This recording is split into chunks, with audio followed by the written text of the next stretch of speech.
Bumuho sa social media ang pakikiramay para sa pumanaw na stand-up comedian na si Gold Tagal. Napaulat na binaril nitong Sabado, March 15 si Tagal sa Pampanga matapos makatanggap umano ng mga banta sa kanyang buhay. Nakilala siya sa kanyang mga kontrobersyal na biro, partikular na ang mga tumatalakay sa mga relihiyosong paksa.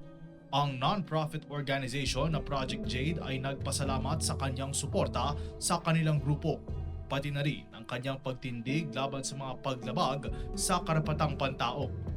Nanawagan din ang organisasyon ng hustisya para kay Gold.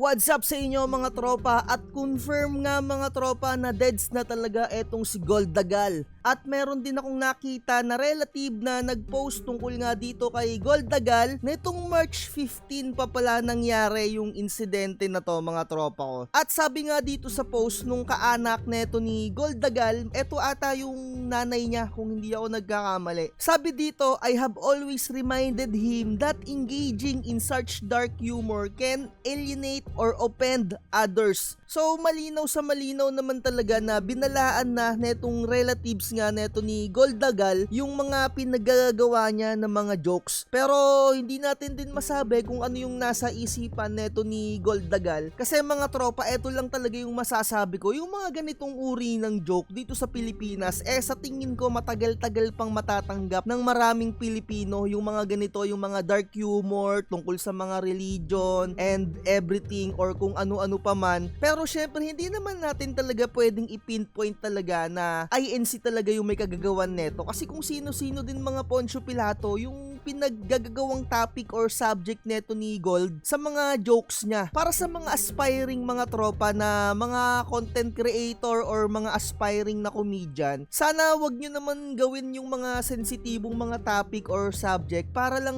alam nyo na magkapangalan kayo. Ako sa totoo lang, hindi naman natin talaga makikilala or hindi natin malalaman yung pangalan neto ni Gold kung hindi natin maririnig or hindi natin nalaman yung dark humor jokes niya na yon mga tropa. At kung nandyan nga kayo sa mga industry na mga pagiging comedian, sana stay nyo na lang yung mga video or stay nyo na lang yung mga pinagsasasabi nyo sa isang private location. Huwag nyo na lang sanang i-upload pa sa social media kasi alam ko naman mga tropa, yung mga nagpupunta talaga sa mga setup na ganyan, yung talagang nagigets nila yung mga joke, as in nag-i-stay na lang dapat dyan yung joke na yan. Kasi yung mga Pilipino, syempre, hindi naman mga nagbabayad yan para mga umattend dyan. Iba-iba din yung mga opinion once na makita yan, ba? Diba? So, ayun lang sana, stay nyo na lang na private yung mga ganyang senaryo. And alam ko naman talaga yung mga uma-attend dyan, yun talaga lang yung mga nakakagets. Mga tropa dito sa Pinas, napakahirap pang tanggapin yung mga ganyang bagay. Maliban na lang mga tropa sa mga international na setup na mga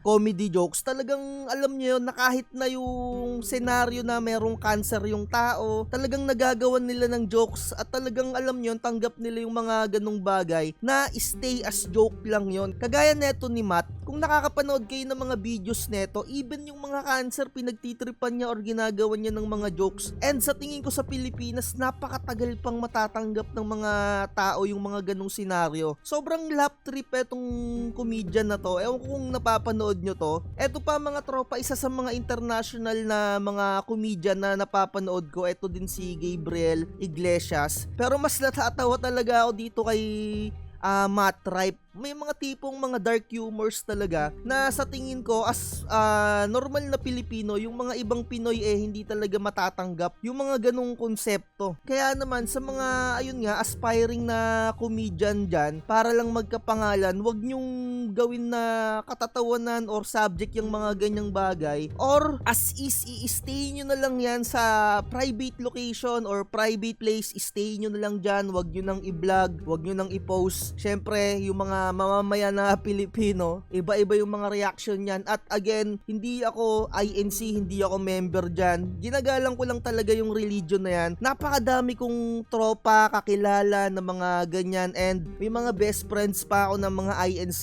Talagang goods na goods naman talaga sila. Even mga Muslim, mga tropa, sobrang lap trip ng mga yan. Sobrang babait ng mga yan, ang kukulit ng mga yan. Kung talagang alam mo yun, makikilala mo talaga sila. And sa tingin ko, hindi naman talaga din nila magagawa to. Pero on the other side, nandun pa rin talaga yung kaakibat na maaring subject din sila for investigation kung ano man mangyari dito. Pero syempre, sana alam nyo yung innocent until proven guilty. And meron din akong nakitang comment dito sa mga previous kong upload na sa tingin ko it makes sense. Sabi dito ni Dexter, isa sa mga nag-comment dito sa video ko, hindi mga taga-INC ang papatay dyan kay Goldagal, kundi yung mga taong may galit sa INC. It makes sense, di ba? So, syempre, alam naman natin na parang hindi kasi talaga tinigil-tigilan na ito ni Goldagal yung mga pakulto-kulto na ganyan.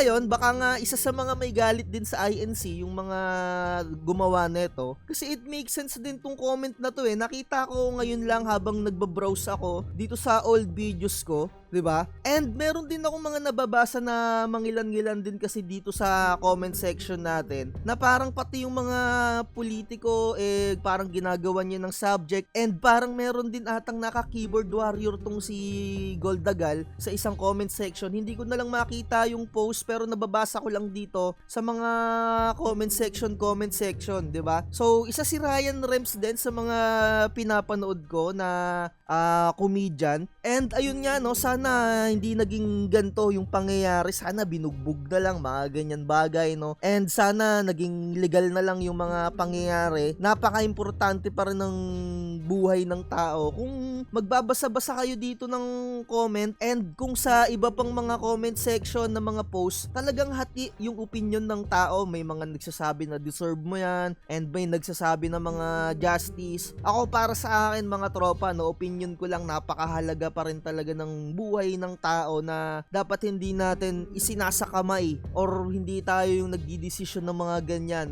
Talagang napakalupit talaga ng buhay dito sa mundo. Pero anyway, sana maging warning din to, or sana wag nyo nang itapik din yung mga ganyang sensitive na paksa. And halos wala naman talagang gumagawa ng mga ganitong topic kasi alam natin or alam ng mga ibang comedian na hindi patanggap yung mga ganitong topic dito sa Pinas, 'di ba? Magbasa-basa lang tayo ng mga comments dito bago natin tapusin yung vlogs natin. Sabi dito ni Kamote Man, "Ba't si Alex nakakarating sa ibang bansa sa pagpapatawa pero never nang bastos ng kahit sinong tao o samahan? Mamadali kasi masyado sumikat ayun, from kulto naging cold to." 'Di ba? So ayun nga yung mga sinasabi ko, yung mga ibang comedian, alam nila yung mga galawan na hindi matatanggap yung mga ganyang jokes, 'di ba? Maraming nagko-comment dito na sobrang off yung mga comment nila. Mga tropa, tandaan natin, innocent until proven guilty. And sa totoo lang, hindi lang din naman INC yung dinadali neto ni Goldagal. And it makes sense din talaga etong isang comment dito na hindi taga-INC ang papatay dyan kay Goldagal, kundi yung may mga taong galit, Possible talaga, hindi natin masabi, at sana maimbestigahan ng maayos to, sana mahuli pa rin talaga yung kung sino man yung gumawa na itong karumal-dumal na bagay na yan, 'di ba, So siguro magbasa pa tayo ng dalawa, maghanap tayo ng mga comment dito. Sabi dito ni Allen, "Maling-mali ang ginawa ni Gold, maling-mali ang kalabanin mo ng ganito ang INC, libel big time." Ayun nga sana, sana gano'n na lang din yung nangyari, pero hindi kasi natin talaga masabi kung sino yung possible na gumawa nito kasi iba-iba nga yung mga tinatapik nito, sobrang mga dark humor yung mga ganyan na tinatapik nito ni Gold, pero ayun kasi parang pinaka-niche ng pagiging comedian niya. And may mga nakita akong mga comment din, parang mga kaibigan ni Gold, na hindi naman daw dati ganito si Gold, or parang tahimik-tahimik lang daw siya, and nagulat nga daw sila na nasa pagiging comedian na from tahimik tas naging comedian. Nagulat nga daw yung iba. Nabasa ko lang naman yon sa mga comment section. Eto, basahin natin to, Sabi ni Asking Why is Free, "Mga nag-comment halatang di alam ang concept daw ng freedom of speech.